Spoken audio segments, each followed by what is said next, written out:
kuva ku musirikare muto uzwi nka soruda cyangwa private kugera ku ipeti rya Major General cyangwa Jenerali Major harimo intera y'amapeti 18, bivuze ko nibura wambaye ipeti buri myaka 3 byagutwara igihe cy'imyaka 42. Igihe waba warinjiye ufite imyaka 20 bivuze ko waba uri umukambwe w'imyaka 63, kuko hari uwamaze ku mafunzo ngo bagukuremo igisivili uve mu musirikare. Jye nongeye kugusuhuza no guha ikaze muri iki kiganiro. Reka mvuge kuri urwo rugendo nubwo rutoroshye na gato. Ubundi kugira ngo ube Major General cyangwa Jenerali Major bisaba guca mu nzira imwe muri izo ebyiri. Iya mbere ni uguca ku ipeti rito kurusha ayandi rizwi nka soruda cyangwa private mu Cyongereza. Iki gihe hagati yawe na Major General haba harimo intera y'amapeti 18 ariyo kapurari, serija, premier serija, serija majoro, ajida shefu, suriyetona, riyetona, kapiteni, majoro, riyetona koroneri, koroneri. Ugahita ujya ku ipeti rya brigadier generali, uvaho uba generali majoro nk'uko Wilson Gumisiriza atashye ameze.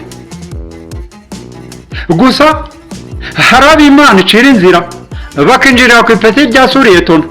Abo bo bikaba bisaba intera y'amapeti 7 kugira ngo babe babonye ipeti rya generali major. Ibi bikaba ari ibintu bishobora kubafata imyaka igera kuri 20 gusubiza hejuru. Ni muri iyo ngingo Perezida wa Repubulika y'u Rwanda Paul Kagame akaba n'umugaba mukuru w'ikirenga w'ingabo z'u Rwanda RDF yemerera abasirikare barenga 1000 barimo bari ku rwego rw'abajenerali kujya mu kiruhuko cy'izabukuru. Ni icyemezo cyatangajwe n'ubuyobozi bw'ingabo z'u Rwanda ku mugoroba wo kuwa 2 tariki ya 29 Nyakanga 2025.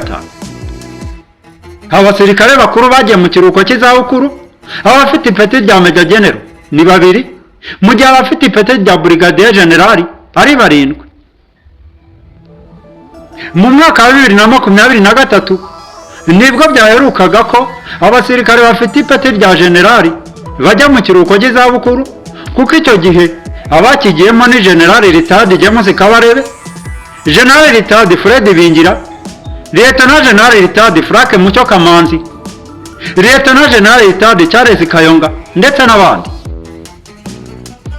Muri iyi nkuru tugiye kugaruka ku mateka y'abafite ipeti rya Jenerali baraye bagiye mu kiruhuko cy'izabukuru, kandi tudatinze reka tubavugeho tugendeye kuko barutana, kuko n'ubundi mu gisirikare ngo nta mpanga zibamo. Uwa mbere ni Major General Andrew Kagame, akaba ari mu basirikare bakuru b'u Rwanda bagiye mu kiruhuko cy'izabukuru. Akaba yari asanzwe ari umuyobozi wa diviziyo ya mbere ikorera mu mujyi wa Kigali no mu ntara y'Iburasirazuba. Ni umwanya yagiyeho mu kwakira mu 2024 asimbuye Major General Emile Vusha wagizwe umuhuzabikorwa w'ibikorwa by'inzego z'umutekano z'u Rwanda muri Mozambique. Major General Andrew Kagame mbere yo kujya muri uyu mwanya yari asanzwe ari umugaba mukuru wungirije w'inkeragutabara. Ku mwanya wa 2 turahasanga Major General Wilson Gumisiriza, umugabo w'ibigwi, akaba yarabonye izuba mu mwaka w'1962 avukira muri Uganda aho ababyeyi be bari barahungiye. Ubwo urugamba rwo kubohora u Rwanda rwatangiraga ni umwe mu barugizemo uruhare ndetse rurangira afite ipeti rya major. Muri uru rugamba yari umuyobozi ushinzwe ubutasi wa Batashye 157 yagize uruhare mu gufata ikigo cya gisirikare cya Gako. Iyi batayo ni nayo yabarizwagamo abandi basirikare bakuru barimo General Retired Fred Bingira, Major General Retired Eric Murokore ndetse n'umugaba mukuru w'ingabo z'u Rwanda kuri ubu General Mubaraka Muganga. Mbere yo kujya mu kiruhuko cy'izabukuru, Major General Wilson Gumisiriza yakoze inshingano zitandukanye mu ngabo z'u Rwanda, dore ko yabaye umuyobozi wa diviziyo irwanisha ibifaru n'imodoka z'intambara ndetse anayobora diviziyo ya 3 mu ngabo z'u Rwanda ikorera mu burengerazuba.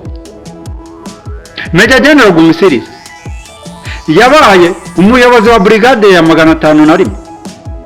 Mu bihe bitandukanye Major General Wilson Gumisiriza yagiye atanga impanuro ku basirikare b'u Rwanda bagombaga koherezwa mu ntara ya Cabo Delgado muri Mozambique mu butumwa bwo kurwanya iterabwoba.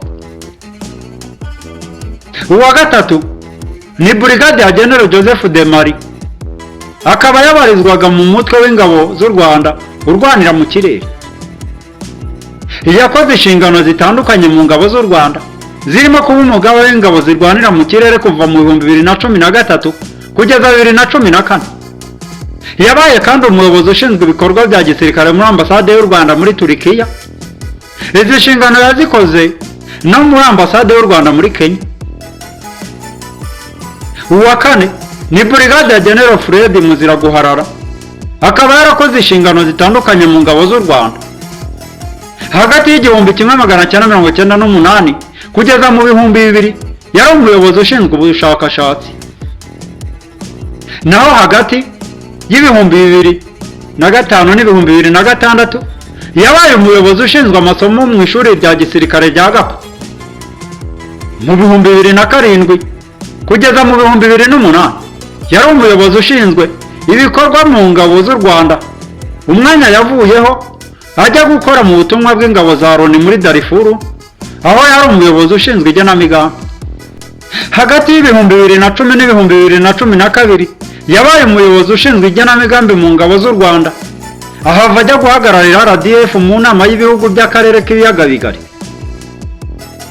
Brigadier General Muziraguharara yabaye kandi umuyobozi mukuru ushinzwe ubutegetsi n'imari mu rwego rw'igihugu rushinzwe umutekano n'iperereza NISS.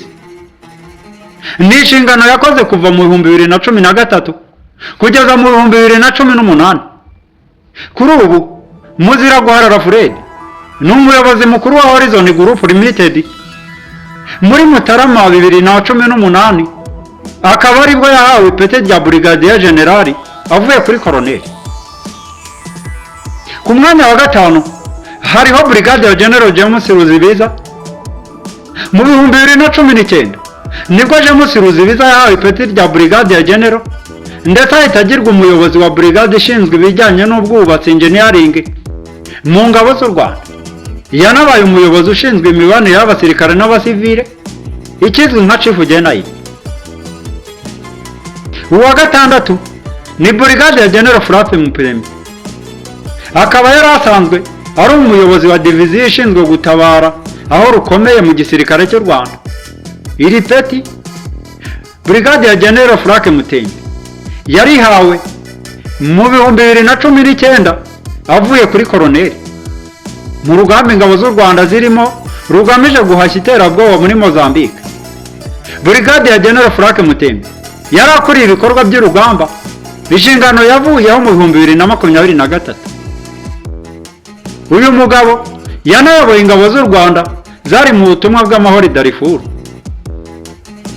Uwa karindwi ni Brigadier General Pascal Muhizi. Uyu we akaba yari asanzwe ari umuyobozi w'ingabo z'u Rwanda zikorera muri diviziyo ya 5 ibarizwa mu ntara y'Iburasirazuba. Yabaye kandi umuyobozi wa diviziyo ya 2 mu ngabo z'u Rwanda ikorera mu majyaruguru. Ipeti rya Brigadier General yarihawe muri Kamena 2021.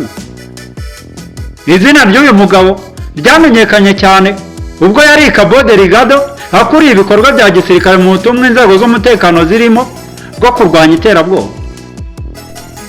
Uwa munani ni Brigadier General Nelson Rwigema, akaba yarahawe ipeti rya Brigadier General mu mwaka wa 2019. Yakoze inshingano zitandukanye zirimo kuyobora diviziyo ya 2 ikorera mu majyaruguru, ndetse n'umuyobozi w'inkeragutabara mu ntara y'Iburengerazuba. Naho wa 9 ni Brigadier General Jean Paul Karangwa, akaba yarazamuwe mu ntera ava ku ipeti rya Colonel mu 2019, ahita agirwa n'umuyobozi w'ishami rishinzwe imyitwarire mu ngabo z'u Rwanda Military Police. Yayoboye kandi ingabo mu mujyi wa Kigali. Mbifurije guhaha no kuronka. Imana y'amahoro n'imigisha ikomeze ibane namwe, ibahe kurambira kubona ibyiza, Imana iruta ibindi n'ubuzima.